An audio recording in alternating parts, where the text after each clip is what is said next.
Hi, my name is Indy. I'm a scientist, and today I'm going to go through some K Beauty and J Beauty products that I just purchased. So, I've actually been looking at different products to replace with some other products that I use because things are really expensive nowadays. So, I was looking at cheaper alternatives and I went into W Cosmetics and I had to get out Google Translate, but I found some really good things that I'm keen to try. First thing I wanted to look at was a new retinol. Currently only using the Clinique Smart Retinol Balm. And this little thing here cost me, I think, like $68.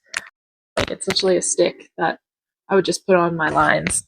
So I wanted to get something that was cheaper. So I got this Unlabeled Lab. I believe it's Japanese. Like, it's got Japanese on it. Yeah, made in Japan. This actually has a big dose of retinol. And when I was buying it, the woman behind the counter was like, "Have you used this product before?" And I was like, "No." And she's like, "This is a lot of retinol. It's a high dose." And I was like, "Yes." This is the serum. So uh, this has quite a high dose of retinol. This was actually only like $32 for this much. And considering it was almost like $70 for this, I'm quite excited to try it. Next thing I wanted to look at was vitamin C. Just admit, I actually use quite a cheaper alternative at the moment, which is the ordinary one. This is actually only like $13. I used to use the Clinique pressed powder. Oh, they came in little powder sachets, and that is very expensive now. I genuinely love that, but it was just crushed vitamin C powder, and you'd mix that in with your moisturizer and put it on as kind of like paste. It's too expensive for me. It's from the same brand, the Unlabeled Lab vitamin C derivative. It was about $32, I think. I can't remember. It wasn't very expensive. I'm keen to try it, see if I react to it, because I do have quite kind of sensitive skin, but I've built a tolerance up to quite high concentrations of stuff because I've been using some very active ingredients over the years. My cleanser is I use Clinique.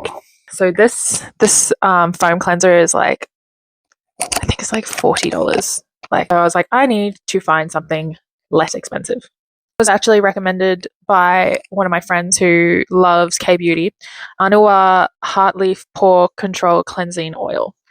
It's an oil cleanser, and I do have kind of oily skin, so I'd always never drifted to any oil cleanser because I'm like, in my head, I'm oily. I don't want to put more oil on, but it actually makes sense. You know, oil will attract the oil in your skin and get rid of it. And like this again, this bottle was like 20 something dollars. It was not expensive, and then I could have bought a second bottle for 30% off as well. So if I like it, I might change to an oil cleanser now. I did buy a set because this is a brand that a few people have recommended to me. Beauty of Joseon Misty Cream, and then what I really wanted to try, which is the Sun Relief Rice Probiotic Sunscreen Cream, Deep Glow Serum. So I kind of want to not replace, because I love them, Charlotte Tilbury Serum and the Magic Cream, which I love. I love so much. Like, it's cute. It's got a fragrance as well in it that I really enjoy and I don't react to, and I like that because that's quite rare for me. However, these are quite expensive. I keep them for special occasions when I'm putting makeup on because they sit really well under my makeup. So I wanted something that I'm not going to use daily. Got your cream, the sunscreen, and the serum as well in there. I think it was $60 for like these three products. This sunscreen I wanted to replace a brand that I love, and like, this is like so empty. I've tried to squeeze so much out of it. Balance. It's like my favorite sunscreen.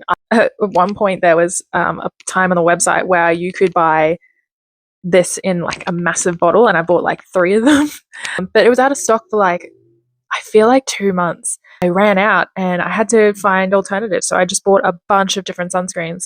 And then, my friend recommended this, and I put it on the back of my hand in the shop, and it doesn't smell. I hate the smell of sunscreen.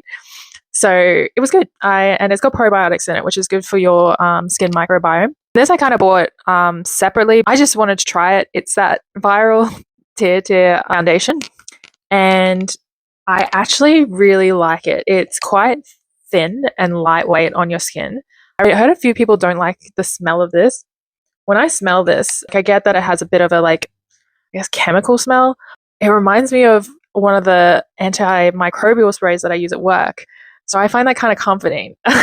So it's like a sponge applicator, and you just sort of press the pad in, and it gives you like a nice even coat that you put on your face, and it's so light. Love doing a bit of a haul.